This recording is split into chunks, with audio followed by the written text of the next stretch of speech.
We're going to do chapter 6, which is about price controls and then some taxes. And the first thing we're going to do is talk about price ceilings. Now, one of the things I think about is I call it an upside down house. So the ceiling is going to be below the equilibrium, the floor is going to be above the equilibrium. An upside down house, okay? So, here, like I said, the ceiling has to be below. If they put a price ceiling above the equilibrium, it's non-binding, it's not effective. Why? Because if this is the most someone could pay, they're going to pay down at the equilibrium, so it's not going to be effective anyhow, so people are just going to use the regular equilibrium price. Now, say for housing, sometimes you would use a price ceiling. That the thought there is to keep affordable housing, so to keep housing less expensive. But what happens here? You have supply, you're supplying less housing than you used to, and the demand is greater. So less people have housing and less affordable housing.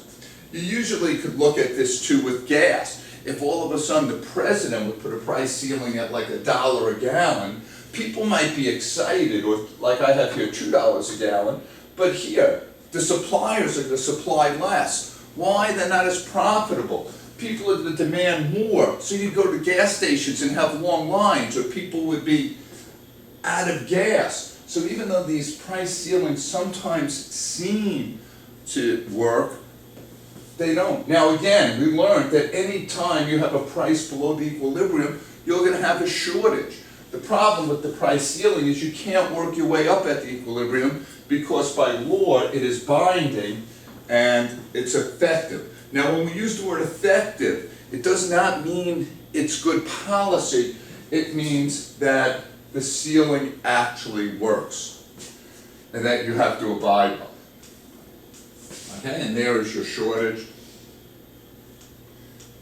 Okay, and I think I just used rent control. And notice if it's more elastic, you're going to have a bigger shortage.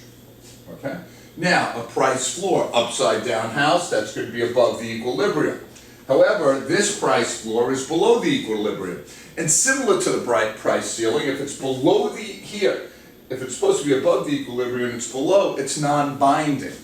So, that would be like saying, if you had a minimum wage below the ceiling, and that was the minimum, that wouldn't help anyone because people would be paying the equilibrium anyhow. Okay? So that's non-binding or not effective. Again, when we're using effective, we're not talking, does the policy work, but does the price floor actually come into effect to change the equilibrium? Now, here's a price floor that's binding, upside down house, the floor is above. Now, anytime the price is above the equilibrium, we're going to have a surplus, okay? So here again, we have a lot of people. Let's use minimum wage here. Here again, we have a lot of people who want to work, but we have less demand for those workers. So if you really look at it, we used to hire over here, let's say 100, now we're hiring 80.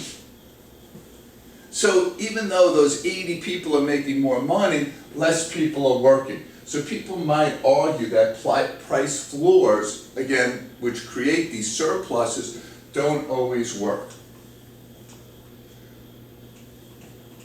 Sorry. But again, this price floor, because it's above the equilibrium, is binding and effective. Those are the two words they use. Now, you put a tax on. Let's just put, so a tax here, if it's on the supplier, is, well, if it's on the price, it's going to change the demand. Why? It's going to raise the price. Okay? So there it is. And here is your new tax. Now, when you're trying to figure out a tax, you don't go from the equilibrium, you go from the up the curve. So here, which would be 280, you go to 330, and that's the tax wedge. And that gives you a 50-cent tax. Now, I'm trying to figure out, there was a 50-cent tax, I get that. Now, who paid the tax? Well, originally, the price was $3 for the ice cream, now it's $3.30, so consumers paid 30 cents of the tax. If consumers paid 30 cents of the tax, then I know suppliers paid 20. If I'm trying to figure out just the suppliers, I could go from my new equilibrium here at the tax down to 280.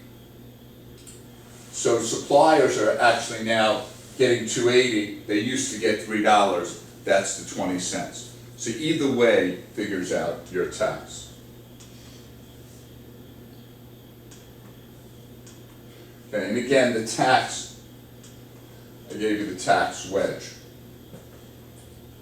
Wage workers receive, wage firms pay. There's your tax wedge. Okay? And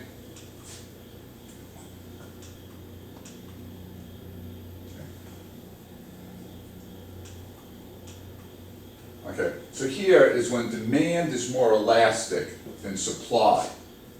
The incidence of the tax is going to fall more heavily on the producers. Okay? So here, if you see, here's your tax wedge, and if you notice, the price that the consumers are paying is much less than the price the producers are paying. The reason why is if supply is inelastic, that means it's not going to, quantity supplied is not going to be that affected by an increase in price, so therefore the producers are going to take more of the burden. It goes the opposite. If you're doing something like insulin, or something that's inelastic in the demand is inelastic, then the consumers are going to take more of the burden of the taxes. Okay? That was just a quick preview of Chapter 6, and I'll talk to you soon.